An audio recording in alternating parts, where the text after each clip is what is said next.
In the next subsection, I want to present Mergesort, one of the two main sorting algorithms, classic sorting algorithms that we will discuss, and also one of the practical ones that is used a lot for practical applications that require sorting. Before we start, I want to ask you how much you know about this so that I know how fast I can go with this. So here's a couple of different, more or less sensible ways how you might approach sorting. And one of them is Mergesort. So please let me know which one you think is the right one. And yeah, probably should. Let's wait a little bit and then move on. But if possible, let's try to keep this quick.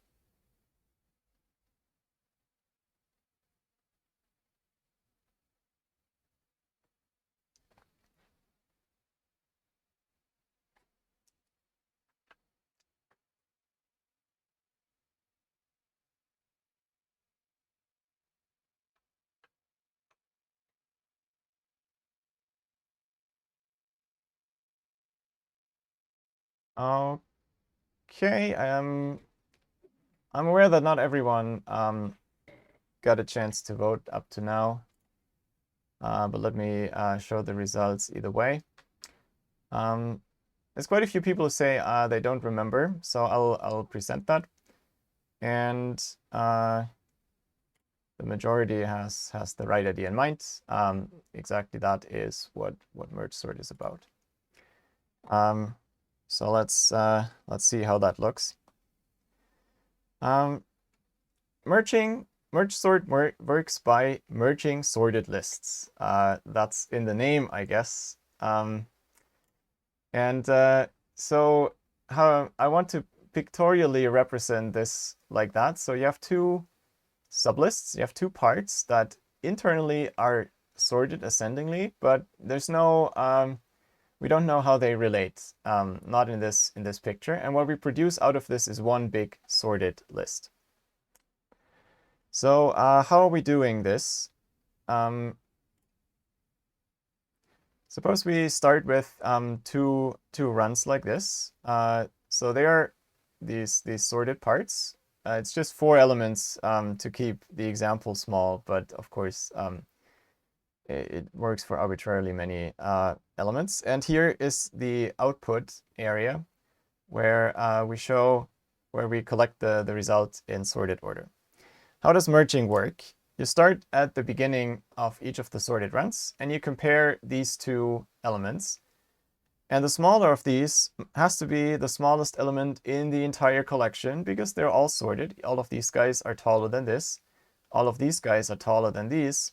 And that one's the smaller of those two, so that is the global minimum, which means we can safely put it as the first element into the output.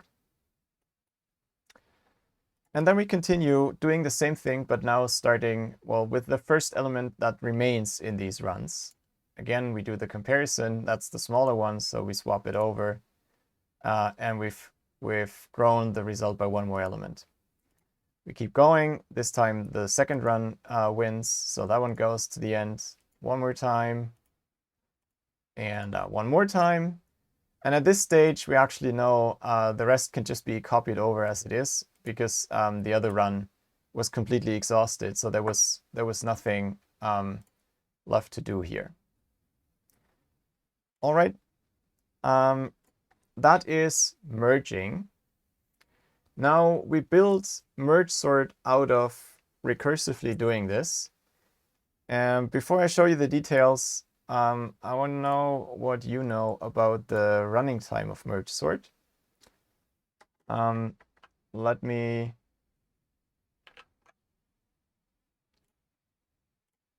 show the code for this. So while you vote, here's the procedure for Mergesort.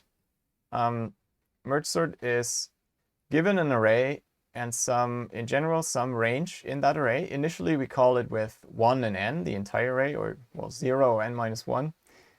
Depends on your flavor. We compute the current size. If it's only one element, we stop. That's the recursive base case. And otherwise, we split the list in half. That's what the majority of you've also said. How Mergesort works is sort the left half, sort the right half, and then merge them together. I've shown you how the merging step goes very briefly, just the previous slide. But Mergesort first recursively sorts the left half, then the right half, and then merges the two together, writing the output into some temporary storage, and then we have to copy the storage back so that it's at the end in the same array that we started with. This is also called a divide and conquer approach, because you subdivide the problem, and then the conquer part is to combine the results from those two recursive calls. And we need some temporary storage to do the merging. Remember, from the example, you always move the elements to this output area. Okay, I see most of you have voted for this, and indeed, almost all of you know that Mergesort has n log n performance. So that's good. We can keep going with this. What I want to show you here is, I think I have to turn myself off. What I want to show you here is an analysis of Mergesort that's a little more detailed than what many people present. So I want to spend a minute on going through this slowly. But it's also very simple and elementary in a way. We want to analyze how expensive is this Mergesort procedure. And what I'll do is count the number of element visits. That's essentially array accesses. So we read or write an element from or to the array. And for that, sorry. What I wanted was this. I wanted to show my face in between. What we will set up is the C of n is the cost to sort a list of size n. And we will express the total cost of Mergesort as a function of Mergesort itself on smaller sublists. That's exactly following the structure of the code. So the analysis exactly reflects what the code does and translates it to a mathematical formula. You will look at examples of how, you have looked at examples of how to solve such recursively defined sequences. In general, it's fairly complicated. In this case, we will be able to do it with a trick. I'll show that in a second in more detail. And that's an effective way of analyzing recursive algorithms. So what is the cost of Mergesort in terms of these number of element visits? If we are in this case that n is less than 1, so we just return here. We haven't really touched any of the elements, so the cost is 0. Otherwise, we split the list into two halves. And look here, we have to round down because n might be an odd number. So what we have is a first recursive call where we round down n divided by 2, and a second where we round up. And now the interesting part is the plus 2n. So maybe just to make this super clear, let's do color coding. This is this recursive call. This is the second recursive call. And the 2n comes from the merge, where maybe let me go back to this briefly.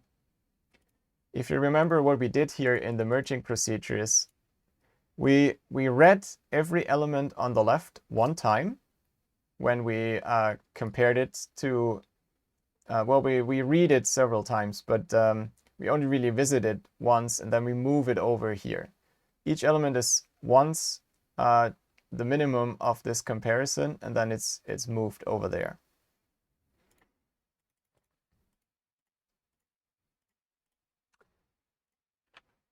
So the 2n comes from the fact that we have to read both of the runs, and then we have to write the output to the output area. So that's a recursive formula for the cost of Mergesort. But this formula by itself is not really telling us much. Interestingly, the same formula is true for the best and worst case. Mergesort, in terms of the number of element visits, doesn't really change its behavior depending on the input. It does the same cost. It uses the same cost in each case. So this recursive formula doesn't really help us much. So we have to make it more explicit. And that seems, in general, challenging because of the rounding up and down. But if we restrict ourselves to inputs that are powers of 2, where k is an integer, then we can simplify, because then the rounding is never needed. We can always, in a power of 2, we can always divide by 2 and get just another integer. And then those two are actually the same, right? This is, we get it once for the blue and one for the red time. And the recursive call on half the size is just, instead of 2 to the k, it's 2 to the k minus 1. And 2n, this is a fancy way of writing 2n. So that's another simple step. And now here, you notice that this is a telescoping recurrence. What I mean by that is, if you insert again the recursive definition for this C, insert that again, you get the same thing, and you can keep inserting. By doing this a couple of times, you will spot a pattern, and then you can prove the pattern correct. In this case, the pattern is, we get the 2 times 2 to the k. That's from the first round of merging.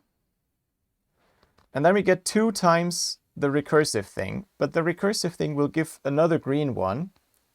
So the first recursive call here, that has a factor of 2 times this with k minus 1. And that's what you have here. You have the cost with k minus 1 and a factor of 2 in front.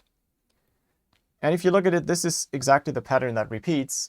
You get a bigger power in front, but you reduce the power of the cost for merging, so that the product of these two things is always constantly 2 to the k plus 1. And how many times, how many summands do you have here? Exactly k. That's this is k identical summands, and each is 2 to the k plus 1. That's if you just combine those two. Well, in that, remember when n is 2 to the k, that means k is log base 2 of n. So if you insert n again here, you obtain this final result, that c of n is 2 times n log base 2 of n. And that's theta of n log n. If you remember the rules, we can ignore constants and we can ignore the constant base of the logarithm. That was the analysis of Mergesort, showing not only that it's theta of n log n total running time, but also if you count element visits, how often do you have to, well, bring a certain element to your attention in a vague sense. You get a precise formula for inputs that are a power of 2. And that is this formula. We'll come back to that and compare it later with other sorting algorithms.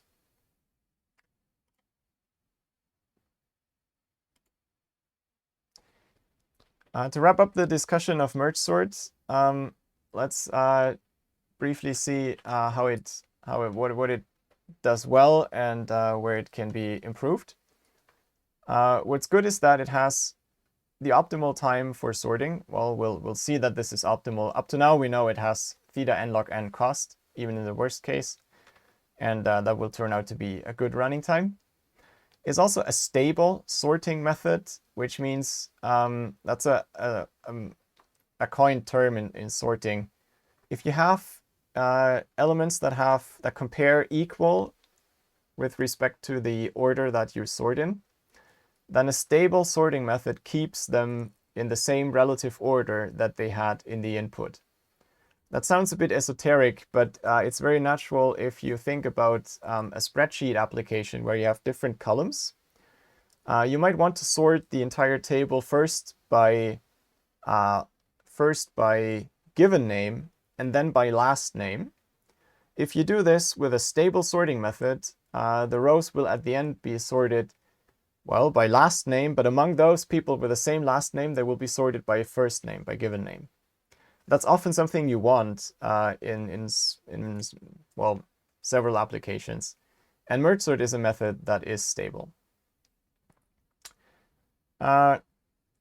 It's also good that Mergesort does sequential scans over its input. That means it's possible to do it even on linked lists. It also means it's friendly to caches and the memory hierarchy, something we won't talk about in more detail, but it turns out it's much cheaper to sequentially scan an array compared to randomly jump around in it with random accesses. The big downside of Mergesort is that it needs extra space for storing the output. Now, the fine print is you can implement merging in place using essentially only the given array as your storage space.